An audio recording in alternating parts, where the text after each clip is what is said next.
Hello dear student, welcome to Sampatti private ITI Rahimabad near airport Prayagraj. तो इस study channel के माध्यम से आज हम DC मोटर का पार्ट सेकंड लेके आए हैं। पार्ट फर्स्ट पहले करा दिया है मैंने, अब ये पार्ट सेकंड है DC मोटर का।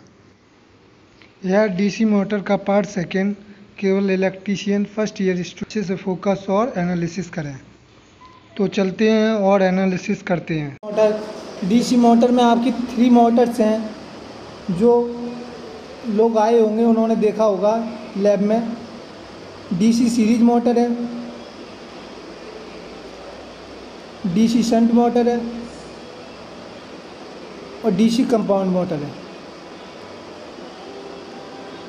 ठीक है, तो ये चीज़ याद रखना है आपको।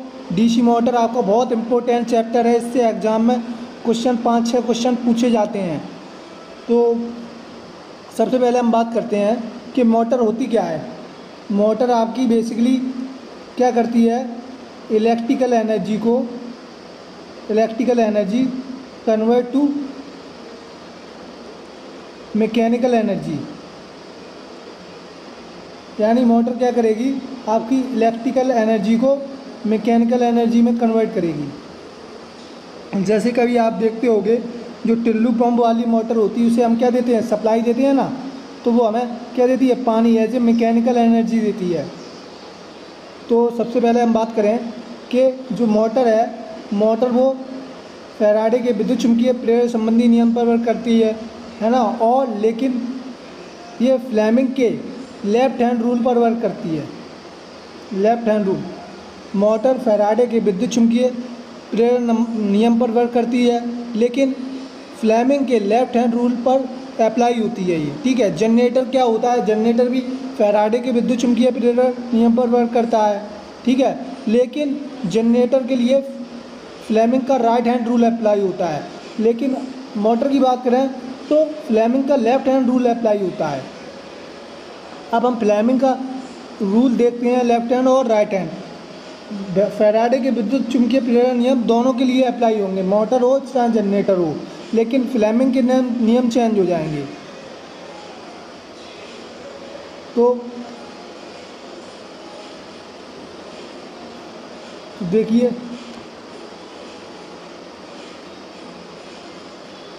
अरे तो फ्लेमिंग के हम पहले बात करते हैं, मोटर की बात चल रही है ना, तो फ्लेमिंग का कौन सा लेफ्ट हैंड रूल अप्लाई होगा मोटर में। Left hand rule basically left hand rule होता क्या है, यदि बाएं हाथ का अंगूठा और उसके पास वाली दोनों उंगलियों को इस प्रकार फैलाएं कि वे एक दूसरे से कैसे 90 अंश का कोण बनाएं, तो जो अंगूठा होगा हमारा वो फोर्स की दशा दर्शाएगा।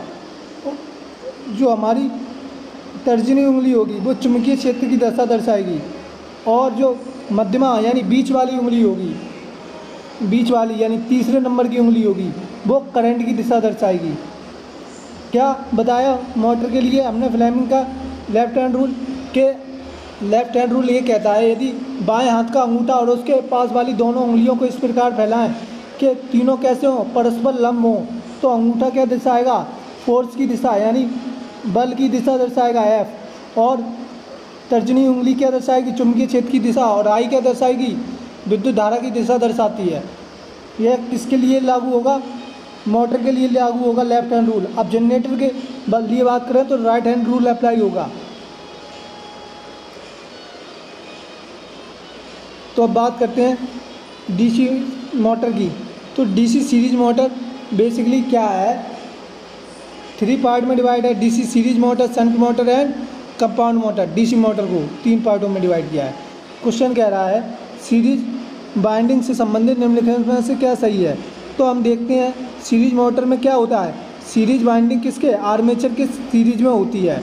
देखो श्रेणी मोटर या सीरीज मोटर में आर्मेचर कॉइल्स के साथ क्या जुड़ी रहती है, हमारी फील्ड बाइंडिंग है ना, आर्मेचर के साथ प्रेरक द्वारा जुड़ी रहती है।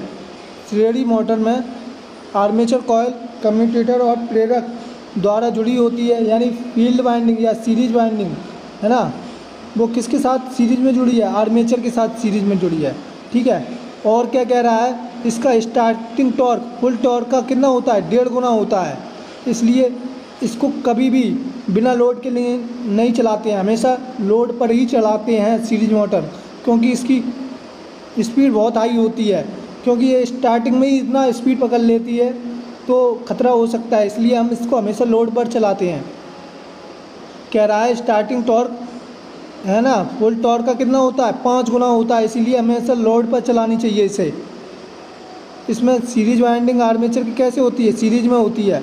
तो जो सीरीज वाइंडिंग या फील्ड वाइंडिंग होगी वो कैसी होगी हमारी, ये जो सीरीज वाइंडिंग है या फील्ड वाइंडिंग, ये हमारी मोटी तार और कम घुमाव के होने चाहिए।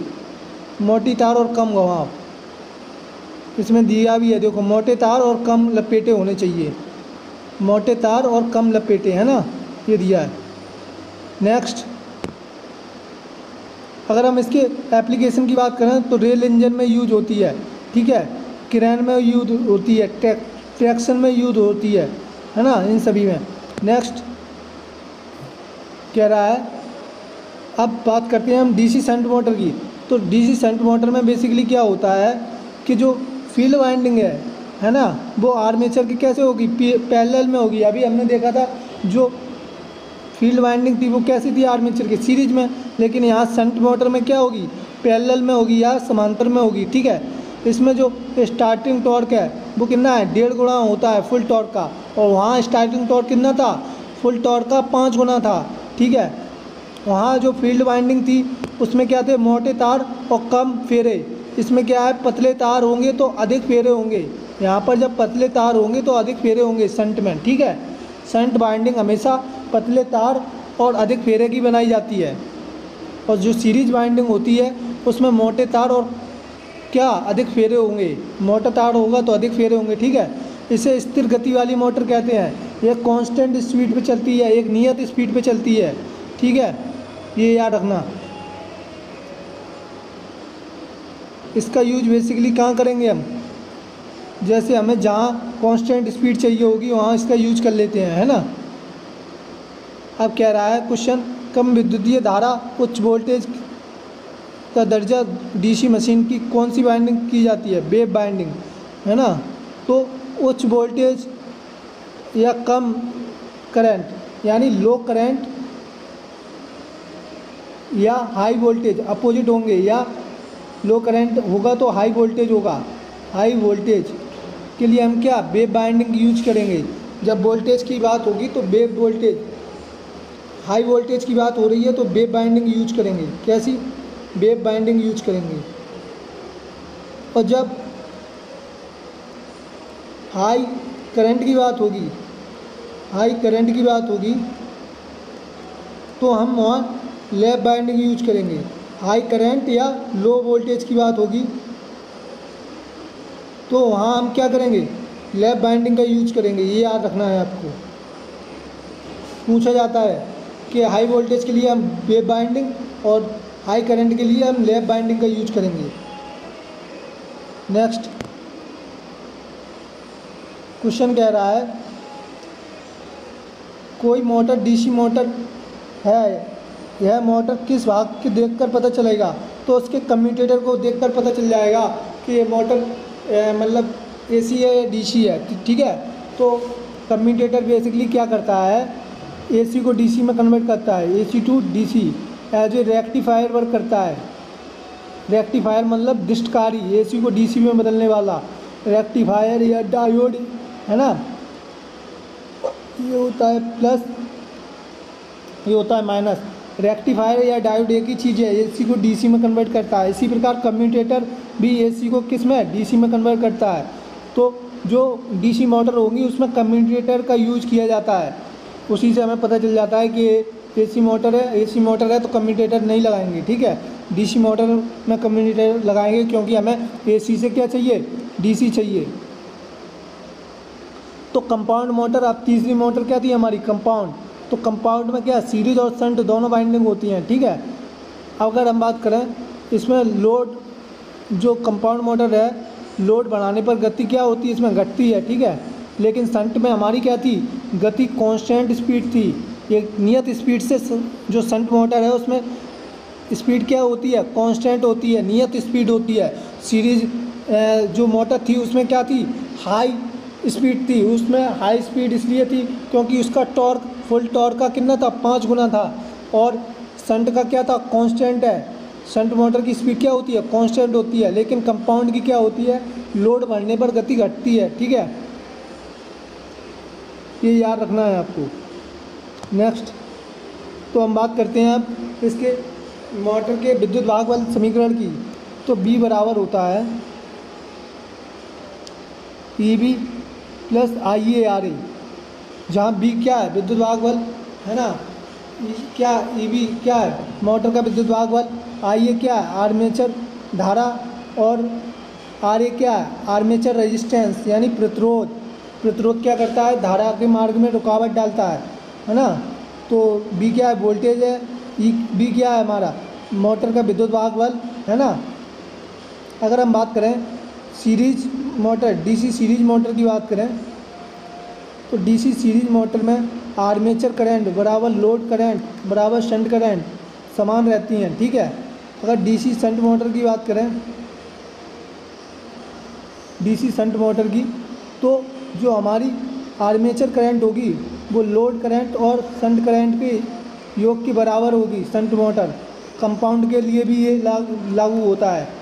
सीरीज में तीनों बराबर होते हैं। ठीक है, ये इसके वोल्टेज का समीकरण है। दूसरा अगर हम बात करें डीसी मोटर के विद्युत भाग बल का समीकरण, एक ये भी होता है, ई या कैपिटल ई भी बना सकते हो, phi P N Z upon 60A, जहाँ फाई क्या है, फ्लक्स है, पी क्या है, पोल्स की संख्या, एन क्या है, नंबर ऑफ टर्न्स। ठीक है, जेड क्या है, आर्मेचर चालकों की संख्या, ये क्या है, समांतर पथों की संख्या, फाई क्या है, फ्लक्स, पी क्या है, पोल्स, एन क्या है, अपनी राउंड पर मिनट जितने भी चक्कर लग रहे हैं मोटर में। ठीक है, जेड क्या है, आर्मेचर चालकों की संख्या, ये क्या है, समांतर पथों की संख्या।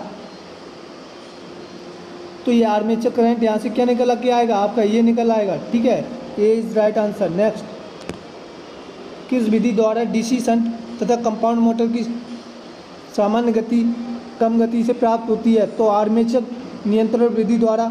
इसकी जो डीसी शंट मोटर की है ना स्पीड, कंपाउंड मोटर की स्पीड से क्या होती है, कम। आर्मेचर नियंत्रण विधि द्वारा। कह रहा है इनमें से कौन सी डीसी मोटर की गति नियंत्रण विधि है? तो आर्मेचर डाइवर्टर, फील्ड डाइवर्टर और सीरीज पैरेलल तीनों हैं उपरोक्त सभी। नेक्स्ट, कह रहा है दृष्ट धारा मोटर की सामान्य से अधिक गति, यानी डीसी मोटर की बात कर रहा है, सामान्य गति से अधिक गति नियंत्रण के लिए हम कौन सी विधि का यूज करेंगे? जब मोटर सामान्य गति से अधिक गति में हो तो उसकी गति नियंत्रण के लिए हम कौन सी विधि का यूज करेंगे? तो हम बात करेंगे वोल्टेज कंट्रोलर की बात करेंगे। वोल्टेज कंट्रोलर विधि का यूज करेंगे, या इसी को बोलते हैं वार्ड लियोनार्ड विधि। वार्ड लियोनार्ड विधि भी बोलते हैं इसे। जब सामान्य गति से अधिक गति हो मोटर की तब वोल्टेज कंट्रोलर विधि या वार्ड लियोनार्ड विधि द्वारा इसकी गति कंट्रोल कर लेते हैं। नेक्स्ट, कह रहा है क्वेश्चन बैक ईएमएफ भी कहते हैं। तो बैक ईएमएफ हम किसे कहते हैं? विरोधी विद्युत भाग बल को कहते हैं। B is right. जब मोटर डीसी मोटर स्टार्ट होती है तो स्टार्टिंग की कंडीशन में विरोधी विद्युत भाग बल, विरोधी विद्युत वाहक बल क्या होता है? ई बैक यानी शून्य होता है स्टार्टिंग की कंडीशन में। स्टार्टिंग की कंडीशन में विरोधी विद्युत वाहक बल या बैक ईएमएफ शून्य होता है स्टार्टिंग, जब मोटर स्टार्ट होती है। बैक ईएमएफ की दिशा ज्ञात करने के लिए हम फ्लेमिंग का, मोटर की बात आ रही है तो हमेशा लेफ्ट हैंड रूल अप्लाई होगा। जब भी जनरेटर की बात आएगी तो राइट हैंड रूल अप्लाई करेंगे। मोटर की बात में हम क्या करेंगे? Left hand rule. तो ए इज राइट। नेक्स्ट, तो कह रहा है वार्ड लियोनार्ड विधि क्या है? तो वार्ड लियोनार्ड विधि क्या है? वोल्टेज नियंत्रण विधि है, अभी बताया मैंने। जब सामान्य गति से अधिक गति होगी मोटर की तो इसी विधि का यूज करेंगे। वोल्टेज नियंत्रण विधि का यूज करके हम सामान्य गति से अधिक गति है तो उसको कंट्रोल कर लेंगे। नेक्स्ट कह रहा है लोड के बढ़ने से डीसी शंट मोटर की चाल, लोड बढ़ने से डीसी शंट मोटर की चाल क्या होगी, थोड़ी सी कम हो जाएगी, माइनर, ज़्यादा भी नहीं, बिल्कुल 19-20 का अंतर। वैसे ये कांस्टेंट स्पीड पे चलती है, एक ही स्पीड पे चलती है। इसकी स्पीड मान लो 1500 आरपीएम पर मिनट है तो 1500 आरपीएम चलेगी। अगर थोड़ा बहुत लोड बढ़ेगा ना तो इसकी गति 1498 हो जाएगी आरपीएम, ज़्यादा नहीं होगी, माइनर। नेक्स्ट, डीसी मोटर के साथ प्रयुक्त स्टार्टर का कार्य बताइए। स्टार्टर का कार्य बेसिकली करंट को सीमित करना होता है। जो स्टार्टिंग करंट होती है, स्टार्टिंग में बैक ईएमएफ क्या होता है, शून्य होता है। अभी बताया था, विरोधी विद्युत भागबल क्या होता है, शून्य होता है। तो स्टार्टिंग करंट को सीमित करने के लिए हम क्या करेंगे, स्टार्टर का यूज करेंगे। बेसिकली स्टार्टर, अगर हम 5 एचपी तक की मोटर के लिए बात करें तो DOL स्टार्टर का यूज करेंगे, डायरेक्ट ऑनलाइन स्टार्टर, है ना। और अगर 5 एचपी से अधिक 15 एचपी तक की मोटर है, मोटर की रेटिंग प्रायः किस में लेते हैं, एचपी में, तो उसके लिए हम क्या करेंगे, स्टार डेल्टा का यूज करेंगे। स्टार डेल्टा स्टार्टर का यूज करेंगे, स्टार डेल्टा स्टार्टर का यूज करेंगे, ठीक है। और यदि 15 एचपी से ऊपर तक की मोटर है ना, 15 एचपी से ऊपर तक की मोटर है तो उसके लिए हम क्या करेंगे, ऑटो ट्रांसफार्मर का यूज करेंगे। ऑटो ट्रांसफार्मर के द्वारा हम 15 एचपी से ऊपर की मोटर का क्या कर लेंगे, स्टार्टर के लिए यूज कर लेंगे। नेक्स्ट, तो स्टार्टर का कार्य क्या होता है, स्टार्टिंग करंट को सीमित करना। कह रहा है डीसी मोटर के स्टार्टिंग के समय बैक ईएमएफ होता है। अभी बताया था, डीसी मोटर के स्टार्टिंग के समय बैक ईएमएफ यानी ईबी बराबर क्या होता है, बैक ईएमएफ क्या होता है, शून्य होता है, ठीक है। नेक्स्ट, मोटर की स्पीड मापी जाती है तो टैकोमीटर से मापी जाती है मोटर की स्पीड।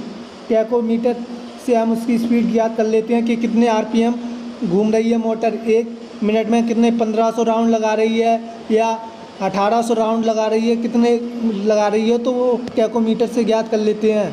नेक्स्ट, फ्लेमिंग के बाएं हाथ के नियम के अनुसार बीच वाली उंगली क्या दर्शाती है, तो फ्लेमिंग का बायां हाथ किसके लिए अप्लाई होता है, मोटर के लिए, तो बाएं हाथ में अंगूठा क्या दर्शाता है, जब तीनों कैसे हो, लंबवत हो, तो अंगूठा क्या दर्शाता है, बल की दिशा, और तर्जनी उंगली चुंबकीय क्षेत्र यानी बी की दशा। इसको किस में डिनोट करेंगे, वेबर प्रति मीटर स्क्वायर में। वेबर प्रति मीटर स्क्वायर क्या होता है, बी बराबर होता है φ/a, यानी फाई क्या है, फ्लक्स, और बी क्या है, चुंबकीय क्षेत्र।